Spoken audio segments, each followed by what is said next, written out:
NP news channel.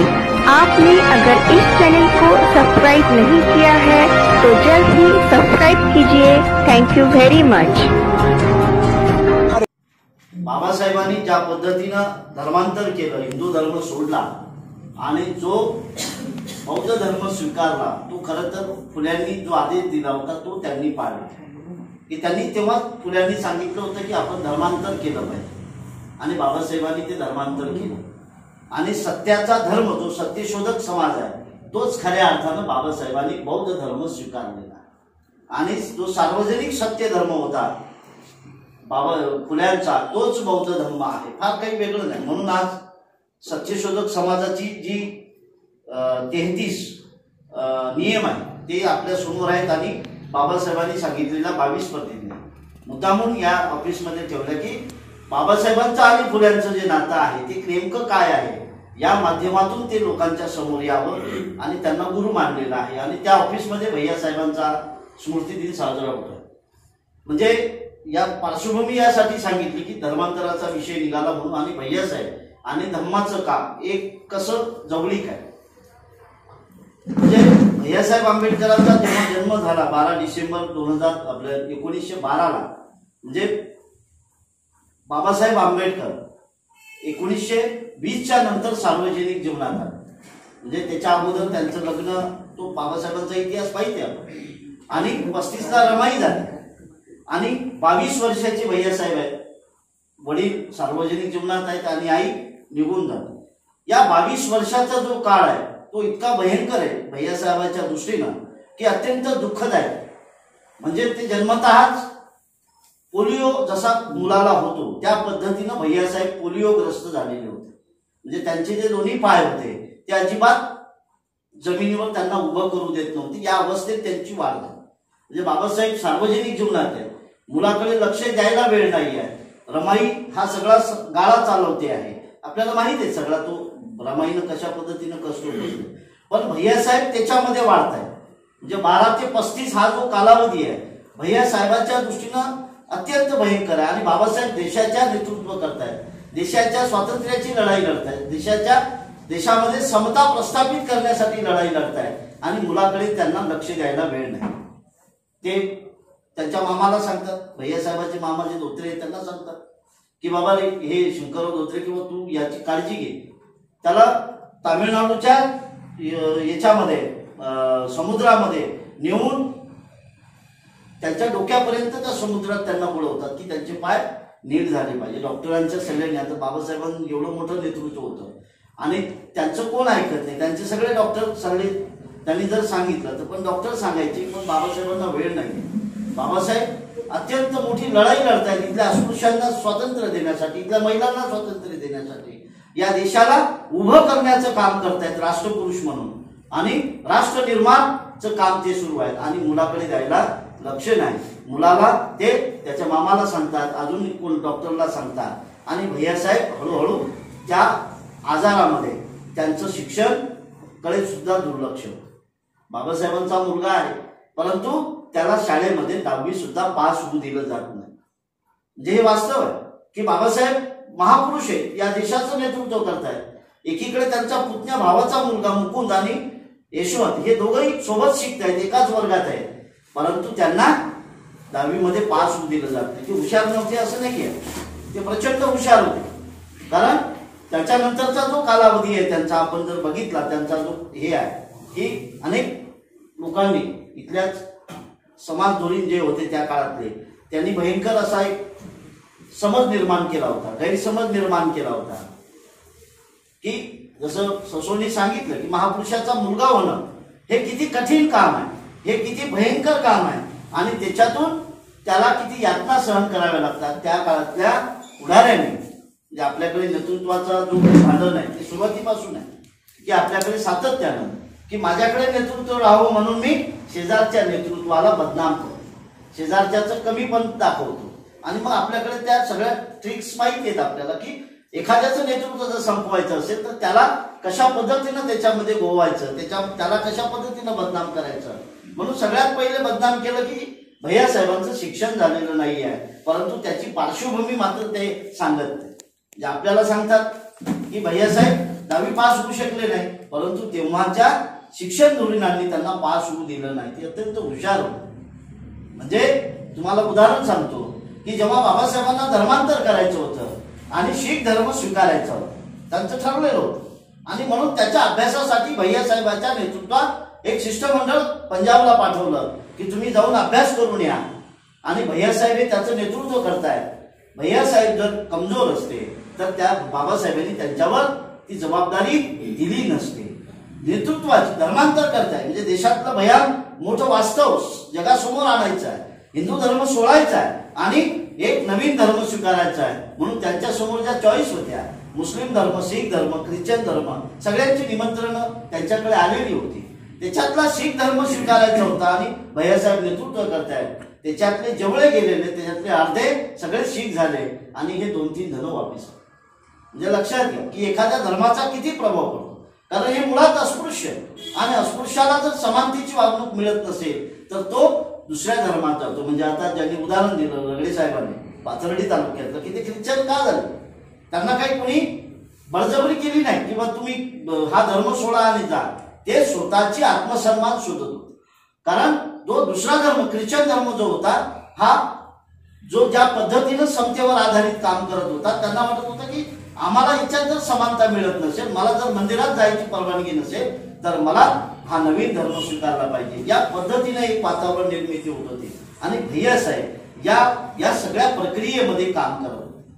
म्हणजे भैयासाहेबांनी जे काम केलं की बाबासाहेब जेव्हा हयात होते तेव्हा बाबासाहेबांनी त्यांना अनेक जबाबदाऱ्या दिलेल्या.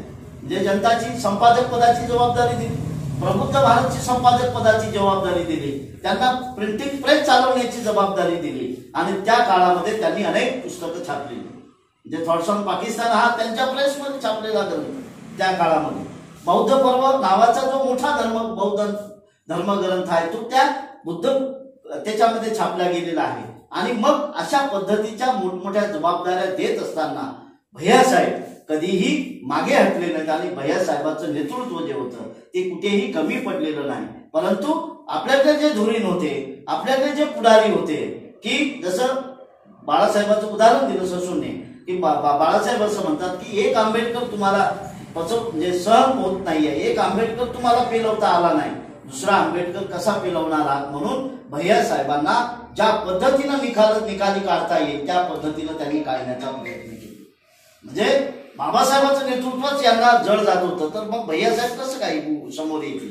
या पद्धतीनं त्या भैयासाहेबांच्या नेतृत्वाकडे बघितलं. खरं तर भैयासाहेबांना बदनाम करण्याचा प्रयत्न ज्या पद्धतीनं सांगितलं की त्यांना खूप बदनाम केलं, किंवा आज त्यांची जे आपण स्मृती दिन साजरा करतो ते बाबासाहेबांचा मुलगा होता म्हणून अजिबात नाही. कारण बऱ्याचदा असं होतं की आपलं जे काही जाती अंतर्गत जे राजकारण असतं किंवा जातीचं जी भावना असते या पद्धतीनं आपण विचार करतो खऱ्या अर्थानं, किंवा हे बाबासाहेबांचा मुलगा आहे म्हणून तो दिवस साजरा केला जात नाही. तर त्यांचं नेतृत्व कशा पद्धतीनं बाबासाहेबांच्या नंतर या समाजाला दिशा देण्याचं काम करत होतं ते आपल्या लक्षात येतं. की बाबासाहेब 56ला गेल्यानंतर खऱ्या अर्थानं भैयासाहेबांवर सगळी जबाबदारी, राजकारणाची जबाबदारी आली होती, धर्मकारणाची जबाबदारी आली होती आणि समाजकारणाची सुद्धा जबाबदारी आलेली होती. आणि तिन्ही पातळ्यावर हे लढायला सक्षम होते. परंतु त्यावेळेचे जे पुढारी होते त्या पुढाऱ्यांनी त्यांना एका धम्माच्या कक्षेमध्ये बंदिस्त करून त्यांचं जे राजकीय नेतृत्व आहे ते आम्हाला बाधक ठरू नये म्हणून त्यांना त्या क्षेत्रात येऊच दिलं नाही. की तुम्ही आता बाबासाहेबांच्या धर्मक्रांतीचं काम करा. का तुमचं काम नाहीये? कारण ज्यांनी हे काम केलं त्यांचा बाबासाहेबांच्या धर्मांतराला विरोध होता. की ते म्हणले की थांबा, धर्मांतर करू नका. बाबासाहेब म्हणले मला धर्मांतर करायचं आहे, तुला यायचं तर माझ्यासोबत ये, नाही तर तुझी गरज नाही. तेव्हाचे सगळे पुढारी बाबासाहेबांचे जेवढे आरपीआयचे पुढारी होते हे सगळे विरोधात होते की बाबासाहेब 56ला धर्मांतर करू नका, 57ला निवडणुका आहेत, या धर्मांतराचा आपल्याला परिणाम होणार आहे, आपण निवडणुका जिंकणार नाही. म्हणजे या पद्धतीने आजचं जसं राजकारण चालतं, जाती अंतर्गत राजकारण चालतं, आपण कदाचित हिंदू धर्म सोडून जर बौद्ध झालो तर कदाचित आपण राजकारणात सपाटून मार खाऊ, आपण राजकारणात उभे राहू नये. पण बाबासाहेबांनी जे ठरवलेलं होतं की मला धर्मांतर करायचं आहे, कारण हे जर केलं नाही तर कदाचित उद्या यांना राजकारणातून यांचे अधिकार मिळतील, परंतु हा समाज विकसित होणार नाही. आरक्षणानं जो समाज विकसित होतो असं समजलं जातं ते बाबासाहेबांनी त्याच काळात खोटं ठरवलेलं आहे की बाबासाहेबांचा जो समाज आहे किंवा बाबासाहेबांनी सांगितल्याप्रमाणे जसा बौद्ध समाज हा विकसित झालेला आहे हा केवळ आरक्षणानं विकसित झाला असं नाही तर बाबासाहेबांनी केलेल्या धम्मक्रांतीमुळे बाबासाहेब आंबेडकरांनी दिलेली बुद्धाची शिकवण जी आहे आणि त्या शिकवणीमुळे हा समाज ज्या पद्धतीनं सगळं सोडत सोडत पुढे जात होता त्याचा हा परिणाम म्हणजे बऱ्याचदा आपल्याकडे समजलं जातं की बाबा तो शिकायला लागलेला तो शिकलाच नसता तर किती आरक्षण द्या काय फरक पडला असता कारण कुठल्याही आरक्षण केव्हा गरज पडते जेव्हा मी शिकेल जेव्हा मी त्यासाठी लायक होईल आणि तेव्हा मग मी त्या जागेवर अधिकार गाजू शकेल की मी आरक्षित स्थितीवर मला नोकरीला लागायचं आहे पण मी शिकलं तर पाहिजे हे शिक्षणाची प्रेरणा कुठून मिळणार आहे तर बाबासाहेबांनी ज्या पद्धतीनं धम्मक्रांती आणि शिक्षण क्रांतीचं जे महत्व या समाजामध्ये या देशामध्ये आणि सर्वहारा समाजात केवळ एका जातीपुरतं नाही बाबासाहेबांची जी क्रांती होती ती केवळ एका जातीपुरती नव्हती परंतु आपल्याकडे भारतामध्ये जातीचं वास्तव इतकं भयंकर आहे की त्या जातीच्या वास्तवातून बघितल्यामुळं बाबासाहेबांच्या सोबत तेव्हा कोणीही यायला मागत नव्हतं धजावत नव्हतं हिंमत करत नव्हतं सगळ्याची तयारी होती म्हणजे त्या काळातली जर तुम्ही सगळी सामाजिक परिस्थिती पाहिली तर अनेक म्हणजे प्रके यात्रेपासून ते अनेक लोक या मार्गावर होते ते यायला तयार होते परंतु ते या परिस्थितीमुळे त्यांच्या लक्षात आलं की आम्ही जर कदाचित उद्या बौद्ध झालो तर माझं अस्तित्व राहणार आहे की नाही राहणार मला कोणी विचारणार आहे की नाही विचारणार या समाज या भारतातल्या जात वास्तवतेचा फटका मला बसणार आहे का या भीतीपोटी सगळं झालेलं आहे आणि म्हणून भारतीय बौद्ध महासभेची जी पहिली कार्यकारिणी आहे म्हणजे बाबासाहेबांनी जी निवडली होती त्याच्यामध्ये सवितामाईचा भाऊ सवितामाई आंबेडकरांचा भाऊ बाळू कबीर हा राष्ट्रीय महासचिव होता म्हणजे बाबासाहेबांचं जे ध्येय होतं ते काही एका जातीपुरतं नव्हतं की सगळ्या समूहाला या मार्गावर घेऊन जायचं होतं आणि म्हणून त्या काळात ब्राह्मण असलेले बाळू कबीर हे भारतीय बौद्ध महासभेचे पहिले राष्ट्रीय महासचिव होता आणि त्यांनी ते काम केलेलं आहे म्हणजे माईसाहेब आंबेडकर जशा धर्मांतराच्या वेळी होत्या सगळं कुटुंब त्यांचं धर्मांतरामध्ये म्हणजे या पद्धतीनं आपल्याला या धम्मक्रांतीकडे पाहावं लागते आणि भैयासाहेब आंबेडकरांनी 56 नंतर ज्या पद्धतीनं धम्मक्रांतीची धुरा घेतली आणि नेतृत्व सुरू केलं म्हणजे भारतीय बौद्ध महासभा नावाची जी संघटना आहे बाबासाहेबांनी स्थापन केली त्याचे ते अध्यक्ष झाले आणि मग त्यांनी जसं आपण म्हणतो की जसं एक गाव नाही की तिथं वामनदादाचं नाव नाही जसं आपण म्हणतो तसं की या देशामध्ये असा एक तालुका नाही जिल्हा नाही की तिथं भैयासाहेब पोहोचले नाही कारण भैयासाहेबांनी एक अभियान राबवलं होतं की गाव तिथं दीक्षा समारंभ कारण बाबासाहेबांनी एक प्रतिकात्मक दीक्षा समारंभ दिला होता परंतु अनेक लोक त्याला नाही जाऊ शकले म्हणजे त्या भागातले घेतलं त्या भागात लोक झाले त्यानंतर त्यांना मोठमोठे समारंभ घ्यायचे होते 20 डिसेंबरला मुंबईला त्यांचा कार्यक्रम ठरलेला होता आणि मात्र बाबासाहेब आंबेडकरांना जास्त काळ वेळ मिळाला नाही आणि मग ते 20 डिसेंबरचा कार्यक्रम तो रद्द झाला आणि म्हणून भैयासाहेबांनी त्याच्यानंतर जे कुठलं काम केलं की या ज्या समूह धम्माच्या वाटेवर होता त्याला पुढे नेण्याचं काम भैयासाहेब आंबेडकरांनी दीक्षा समारंभाच्या माध्यमातून केलं मग त्यावेळेची आजच्यासारखी दळणवळण व्यवस्था नव्हती त्यावेळेस पायी जावं लागत होतं बैलगाडीवर जावं लागत होतं आणि वाटेत त्या वाहनाने प्रवास करावा लागत होता आणि त्याच्यामध्ये ते जाऊन त्यांनी ते समारंभ घडवून आणले आणि लोकांना दीक्षा देण्याचा प्रयत्न केला दीक्षा देण्याचा प्रयत्न म्हणजे काय होता तर समतेच्या मार्गावर लोकांना आणायचं विषमता संपवायची होती की जी विषमता या समाजामध्ये झालेली होती त्याला सोडून समतेच्या मार्गावर आणायचं होतं एक धर्म म्हणून त्याच्याकडे पाहायची गरज नाहीये तो एक धम्म आहे तो एक विचार आहे तो एक अधिष्ठान आहे तो एक आचरण धर्म आहे तो काही केवळ धर्म म्हणून त्याच्याकडे इतर जे प्रस्थापित धर्म आहे त्या पद्धतीनं त्याच्याकडे पाहता येत नाहीये तर तो एक आचरणशील धर्म आहे आणि त्या मार्गावर आपल्याला जायचं आहे या पद्धतीनं तो दीक्षा समारंभ त्यांनी पुढे नेलेला आणि मग ते काम करत असताना आपण पाहिलं आता नुकताच आम्ही PS बचावचा मोर्चा काढला आपल्या सर्वांना माहित आहे की PS बचावच्या संदर्भानं तुम्हाला सांगावं लागेल कारण तो लेटेस्ट मुद्दा आहे आणि ते का नेमकं होतंय हे का काढला असावा कारण भैयासाहेब आंबेडकर गव्हर्नमेंट बॉडीवर तेव्हा निवडल्या गेले होते PHच्या गव्हर्नमेंट बॉडीवर मेंबर म्हणून जेव्हा त्यांना घेतल्या गेलं होतं कोणाची इच्छा नव्हती घ्यायची आणि मग ते आपल्याकडे अनेक प्रश्न उपस्थित जातात, कारण आपण शिकलेल्या समाजाचे प्रतिनिधी आहोत. तर मग आपण इतक्या पद्धतीनं लगे विचार करायला लागतो की अति लोकशाहीचा वापर कसा होतो त्या पद्धतीनं. किंवा बाबासाहेबांनी घटनेत लिहिलंच नाही की या संस्थेवर घरची माणसं घ्यायची, किंवा असंही लिहिलं नाही की या घटनेवर माझ्यानंतर माणसं घ्यायचीच नाही, असं काही लिहिलेलं नाही. भैयासाहेब आंबेडकरांना जेव्हा त्या गव्हर्निंग बॉडीवर घेतलं तेव्हा त्यांनी 40,000चं कर्ज मागितलं. भैयासाहेबांनी 40,000चं PS ला कर्ज मागितलं होतं की मला कर्ज द्या, कारण तेव्हा त्यांची स्थिती काही नव्हती. त्यांचं काय होतं धंदा, प्रिंटिंग प्रेस होती. आंबेडकर भवन मुंबईला गेले, तुम्हाला तर माहिती आहे प्रिंटिंग प्रेसचं काय उत्पन्न असेल. ती प्रिंटिंग प्रेस चालून आपला संसार करायचे आणि मग त्यांना कर्ज घ्यायचं होतं, काही धंदा वाढवायचा असेल किंवा काही करायचं असेल. तेव्हा PSच्या गव्हर्निंग बॉडीनं त्यांना कर्ज दिलं नाही. कर्ज दिलं नाही त्यांना, कारण की आम्हाला देता येणार नाही, कारण आम्ही काही तुमचे बांधील नाही आहोत, आम्ही तुम्हाला देणार नाहीये, तुम्ही जरी बाबासाहेबांचे मुलगा असला तरी. या पद्धतीनं त्यांची अवहेलना त्या काळात लोकांनी केलेली आहे. म्हणजे बाबासाहेबांचा मुलगा म्हणून, म्हणजे ज्या समाजामध्ये ते वाढले त्या समाजाने सुद्धा त्यांची किती अवहेलना करावी याचे अनेक किस्से आपल्याला सांगता येतील. परंतु त्याच्यातला एक मुद्दा PSच्या संदर्भाने तुम्हाला सांगितला की कशा पद्धतीनं म्हणजे बाबासाहेबांनी त्या काळामध्ये 13 संस्था स्थापन केलेल्या आहेत. 13 म्हणजे आपल्याला 2-4 माहिती आहे.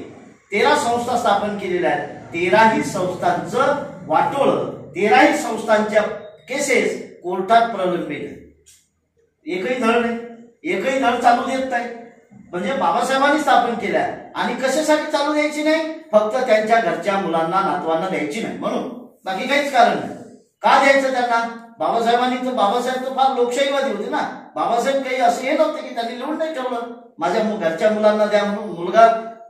मुलगा असो नातू असो कोणी असो, केवळ त्यांना ते घ्यायचं नाही, केवळ त्यांच्या ताब्यात घ्यायचं नाही म्हणून सगळ्या केसेस कोर्टात आहेत. आंबेडकर भवनच्या संदर्भात आपण पाहिलं की अर्ध्या रात्रीत मध्यरात्री जाऊन आंबेडकर भवन पाडण्यात आलं.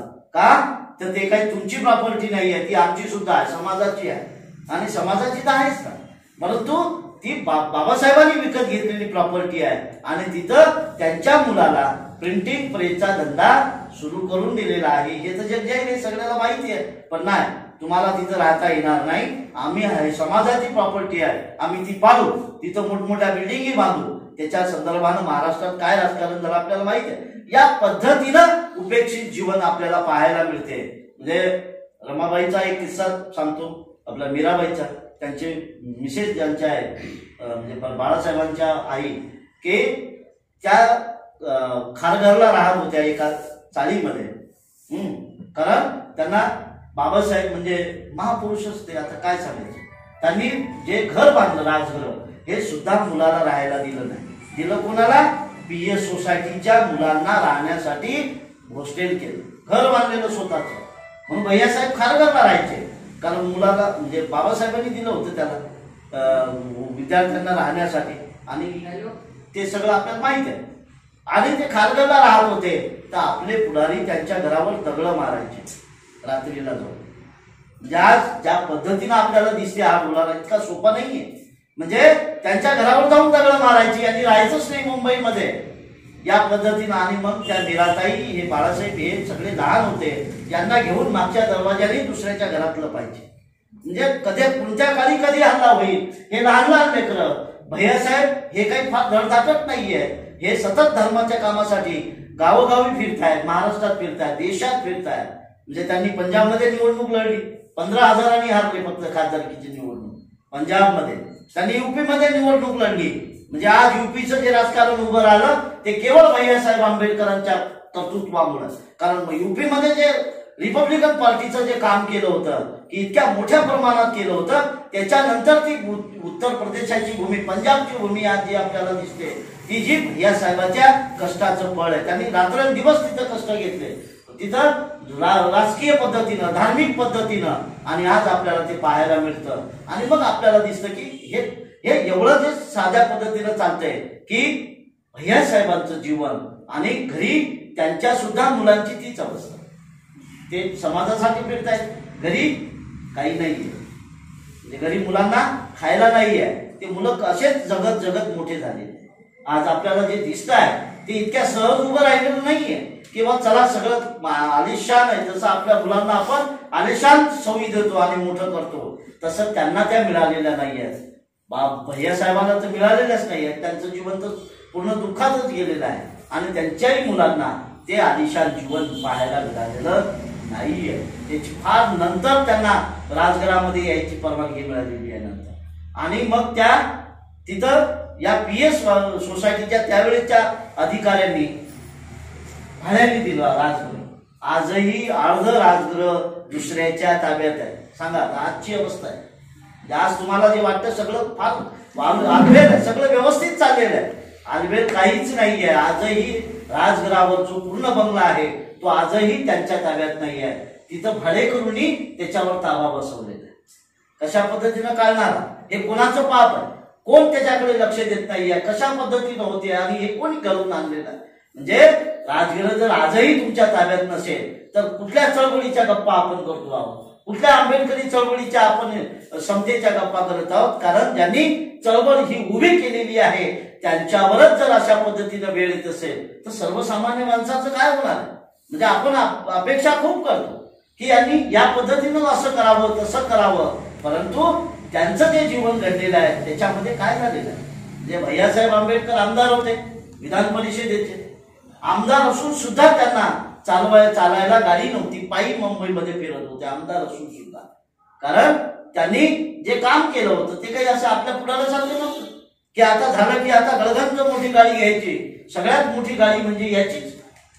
या पद्धतीचं त्यावेळेच राजकारण होतं. साधी होती सगळी त्या काळातली जेवढी आमदार आपल्याला माहिती आहे, जी चळवळीत होते म्हणजे एकूणच आंबेडकरी चळवळीत आणि परिवर्तनवादी एकूणच सगळ्या चळवळीतले सगळे लोक पाहिले तर आपले कसे होते?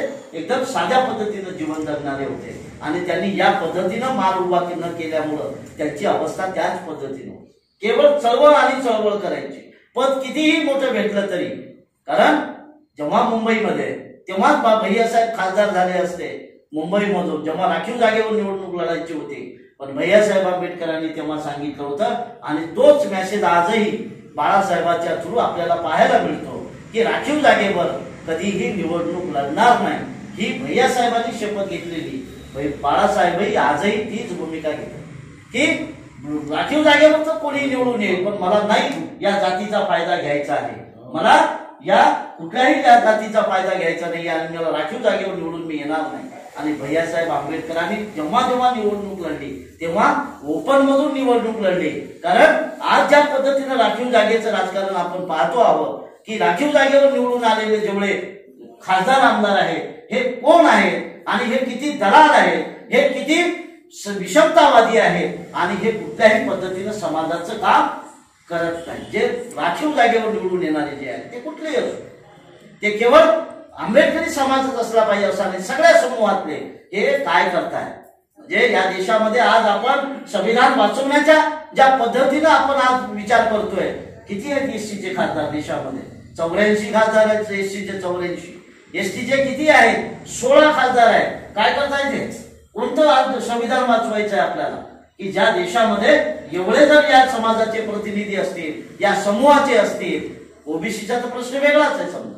कारण हे सगळं जर आपण बघितलं तर हे कोणी काम करायचंय?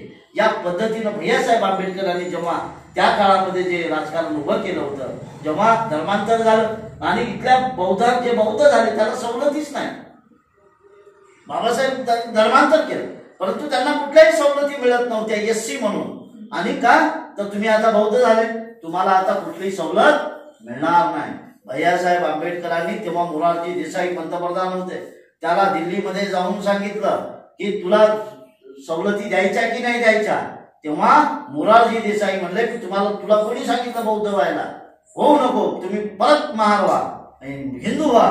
तो म्हणला भैयासाहेबांनी त्या मोरारजी देसाईला खणकावून सांगितलं होतं, तुझ्या बापाने सांगितलं आम्हाला बौद्ध व्हायला. ही ताकद भैयासाहेबांमध्ये होती. पंतप्रधानाला बोलण्याची दिल्लीमध्ये जाऊन साधी गोष्ट नाहीये. कारण या प्रस्थापित राजकारणामध्ये, या प्रस्थापित व्यवस्थेमध्ये या पद्धतीनं, आणि तेव्हा भैयासाहेबांनी सांगितलं होतं की या पद्धतीनं त्यांनी भूमिका घेतलेली होती आणि तेव्हाच्या राजकारण्यांना या पद्धतीनं त्यांनी सांगितलेलं होतं. कधीही बाबासाहेबांचा मुलगा म्हणून जेव्हा दिल्लीच्या राजकारणात ते केव्हाही जाऊ शकले असते, कोणतेही पद त्यांना मिळालं असतं, परंतु त्यांनी केवळ बाबासाहेबांचा पुत्र म्हणून मला काही मर्यादा आहे, मला त्या पद्धतीने जाता येणार नाही, जसा दुसरा माणूस पटकन जातो, आमदार होतो, खासदार होतो, यांना नाही होता येत. कारण हे जर झाले तर या समाजामध्ये, या देशामध्ये काय मेसेज जाणार, काय प्रतिक्रिया उमटणार आहे. कारण जबाबदारीचं नातं आहे, जबाबदारी आहे. आंबेडकर म्हटलं की जबाबदारी येते, ही साधी गोष्ट नाहीये.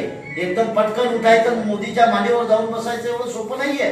कारण त्यांना जबाबदारीचं पद आहे, त्यांना जबाबदारीनं वागावं लागतं, जबाबदारीनं पाऊल पाडावं लागतं आणि मग तेव्हा भूमिका घ्याव्या लागतात. भैयासाहेबांनाही तेच करावं लागलं. भैयासाहेबांनी सुद्धा त्या काळात भूमिका घेऊन कुठल्याही पद्धतीनं बापाचं नाव बदनाम होणार नाही, कारण माझा बाप आहे आणि मला त्यांनी जर सांगितलं जे काम करायचं, मी जर भूमिका घेतली असती तर कदाचित आपल्याला माहित आहे तेव्हा सगळ्यांना जे काही मिळालं, रिपब्लिकन चळवळीतले अनेक लोक खासदार झाले, सहज खासदार झाले, सहज आमदार झाले, सहज मंत्री झाले. यांनाही होता आलं असतं, आताही होता येते. परंतु आंबेडकर म्हणून जी जबाबदारी असते ती भैयासाहेबांनी बाबासाहेबांच्या नंतर जी जपलेली आहे, त्याचं जे पावित्र्य आहे, त्याची जी जबाबदारी आहे ती पूर्णपणे पाळलेली आहे. आणि आजही त्यांचे वारसदार आजही पाळतायत, कारण त्यांना कधीही कोणासमोर झुकायची ती परंपरा नाहीये. बाबासाहेब कधी झुकले नाही आपल्याला माहित आहे, नाही तर बाबासाहेबांना पाटील ते मिळालं असतं. असलेला मंत्रिपदाचा राजीनामा त्यांनी सोडून दिला. कशासाठी?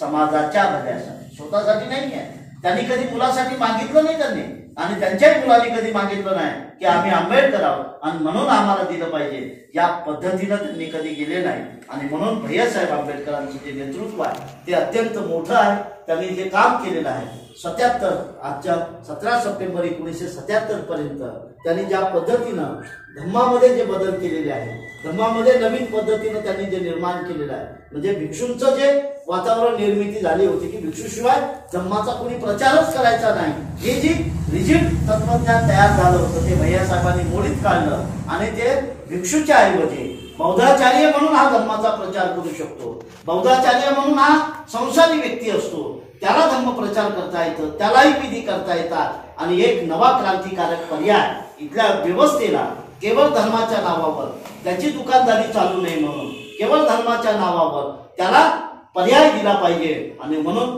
बौद्धाचार्य ही जी संकल्पना आहे त्यांनी उभी केलेली आहे. आणि म्हणून त्यांनी ज्या पद्धतीने सातत्यानं बदल केलेला आहे की त्यांनी धर्मांतरच्या चळवळीमध्ये 24 प्रकारे प्रशिक्षण उभे केलेले होते. 24 म्हणजे केवळ प्रशिक्षणाद्वारे या धर्माचं शिक्षण त्यांनी पुढे नेलं पाहिजे. जे केवळ धर्मांतर केलं, त्रिशरण पंचशील आलं की संपलं, असा एवढ्या पुरतं न राहता याला त्यांनी 24 प्रशिक्षण केंद्राच्या द्वारे त्यांनी उभं केलेलं आहे. 2-3 गोष्टी सांगतो की त्यांनी खास जे काम केलेलं आहे की चैत्यभूमीचा उल्लेख ससोंनी केलेला आहे की ससोने जे सांगितलं की चैत्यभूमी भैयासाहेबांनी उभी केली, त्याचा इतिहास पार्श्वभूमी सांगतो की भैयासाहेबांनी 40x40 मुंबई महानगरपालिकेला जागा मागितली. कशासाठी? बाबासाहेबांच्या स्मारकासाठी 40x40 जागा मागितली. आणि तेव्हाच्या महानगरपालिकेने म्हटलं आम्ही एवढी जागा देणार नाही, 8x8 जागा दे. भैयासाहेब म्हटले या देशाचा जो काही ज्याने संविधान निर्माण केलं त्याच्या स्मारकाला ही महानगरपालिका 8x8 जागा देते. त्यांनी फाडून 40x40 जागा घेतली आणि त्याच्यासाठी सरकारकडून पैसे नाही घेतले. आज आपण चटकन जातो आमदाराकडे, खासदाराकडे, अरे आम्हाला विहार बांधायचं, आम्हाला मंदिर बांधायचं, आम्हाला अमुक बांधायचं, तुमचा निधी द्या, पैसे द्या. भैयासाहेब कुठल्याही आमदाराकडे गेले नाही, कुठल्याही मुख्यमंत्र्याकडे गेले नाही. ते जनतेत गेले, जनतेकडे गेले, जनतेतून त्यांनी 1-1 रुपया जमा करून पैसे गोळा केले. मध्य प्रदेश पासून जी सुरुवात केली, भीमज्योत यात्रा त्यांनी सुरुवात केली. महू पासून जी सुरुवात केली, महू, भोपाळ, इंदोर, बैतूल आणि नागपूर मार्गे पूर्ण महाराष्ट्र करत, औरंगाबादही त्याच्यात होतं. मुंबई चैत्यभूमीपर्यंत 1 रुपया प्रत्येकाकडून घेतला. त्यांनी पैसे जास्त नाही मागितले, फक्त 1 रुपया. ही भीमज्योत गावागावातून पोहोच जा, त्या पैशातून त्यांनी चैत्यभूमी उभी केली. आज जे दिसतं आपल्याला, म्हणजे आज राम मंदिर प्रचंड मोठं उभं राहिलंय. आज चैत्यभूमी किती मोठी उभी राहायला पाहिजे होती. आज जे आपले जे सगळे हे राहतात चैत्यभूमीमध्ये जाताना तुम्हाला वाकून जावं लागतं. काय प्रकार आहे? का तिथं भव्य दिव्य स्मारक उभं होत नाही, राहिलं नाही? कारण त्यावेळेच्या मुख्यमंत्र्याने बाबासाहेबांच्या अंत्यविधीला स्मशानात जे अंत्यविधी करावा लागला, जे स्मशानभूमी आहे, एक चौक मागितला होता तेव्हाच्या मुख्यमंत्र्याचं मी नाव घेत नाही कारण भयंकर हे आहे. तेव्हाच्या मुख्यमंत्र्यानं चौकात जागा सुद्धा दिलेली नाही. बाबासाहेबांच्या अंत्यविधीला एखादा चौक द्या मुंबईमध्ये आणि तिथं आपण करूया, कारण या देशाचा संविधान निर्माता आहे, त्याला जागा मिळाली पाहिजे. ती जागा सुद्धा तेव्हाच्या मुख्यमंत्र्यानं औदार्य दाखवलं नाही. इतकं करंट महाराष्ट्राचं त्यावेळेचं सरकार होतं आणि त्यांनी दाखवलं नाही आणि स्मशानभूमीमध्ये त्यांचा अंत्यविधी करावा लागला. आज जे चैत्यभूमी उभी आहे त्या समुद्राच्या काठावर त्या पद्धतीनं तेव्हा करावा लागला. आज आपण पाहतो आहे की एखादा उद्योजकाला लाखो करोडो एकर जमीन दिली जाते, लाखो एकरचा भूखंड त्याच्या नावाने करून दिले जात आहे. आणि आज आपण तेव्हा पाहतो की एवढा मोठ्या माणसाला जी चैत्यभूमी आपण जातो, सहज विचार कधी आपण करत नाही की काय प्रकार आहे, एवढंसं का असावं. बाबासाहेबांचं स्मारक किती मोठं असलं पाहिजे होतं, परंतु ते होत नाही. तेव्हाच्या राजकारण्याने जागा सुद्धा दिलेली नाही, तर सार्वजनिक ठिकाणी जागा तर दिलीच नाही, परंतु ती जागा सुद्धा भांडून घ्यावी लागली आणि त्याला जो पैसा द्यावा लागला तो पैसा जनतेतून जमा केला आणि भैयासाहेबांनी चैत्यभूमी उभी केली. आज दीक्षाभूमी जी उभी आहे ती त्यांचंच प्रतीक आहे, त्यांच्या नावाने मिळालेली आहे ती जागा, परंतु तेव्हाच्या पुढाऱ्यांनी त्यांचं नाव खोडून स्वतःचं नाव लिहिलं आणि ती जागा हडपली. दीक्षाभूमीची जागा भारतीय बौद्ध महासभेच्या नावाने तेव्हाच्या मुख्यमंत्र्यांनी दिली होती, पण ते नाव खोडलं आणि तिथं लिहिलं डॉक्टर बाबासाहेब आंबेडकर स्मारक समिती. आज जी उभी आहे अशा पद्धतीनं सगळ्या स्मारकांचं भयंकर राजकारण विद्रुपीकरण त्या काळात केलं आणि भैयासाहेबांना या सगळ्या याला वाटा म्हणजे तोंड द्यावं लागलं. आणि म्हणून असे अनेक स्मारक आहेत जे स्मारक भैयासाहेबांच्या पुढाकाराने सुरुवात झाली. म्हणजे पुतळ्याचं जे काही आज जे सार्वत्रिकरण झालेलं आहे ते केवळ भैयासाहेबांमुळे झालेलं आहे. तोपर्यंत सार्वत्रिकरण नव्हतं, कोणाच्या डोक्यातही नव्हतं. आणि मग त्याच्यानंतर महाराष्ट्रात जे पुतळ्याचं सार्वत्रिकरण झालं याचे निर्माते भैयासाहेब, चैत्यभूमीचे निर्माते भैयासाहेब, दीक्षाभूमीचे निर्माते भैयासाहेब आहेत. अनेक गोष्टीचं महूच्या स्मारकाचे भैयासाहेब निर्माते आहेत. भारतातल्या ज्या कुठल्या बाबासाहेबांचे स्मारक निर्माण झाले ते भैयासाहेबांच्या पुढाकारानं आणि त्यांच्या आंदोलनानं उभे राहिलेले आहेत. त्यांचा खूप मोठा इतिहास आहे. आपण सर्वांनी फार आपला अंत पाहत नाही, आपण सर्वांनी ऐकून घेतलं. मी आपल्या सर्वांना धन्यवाद देतो आणि अध्यक्ष साहेबांनी बोलण्याची संधी दिली, सभागृह दिलं, त्यांचं मी आभार मानतो आणि थांबतो.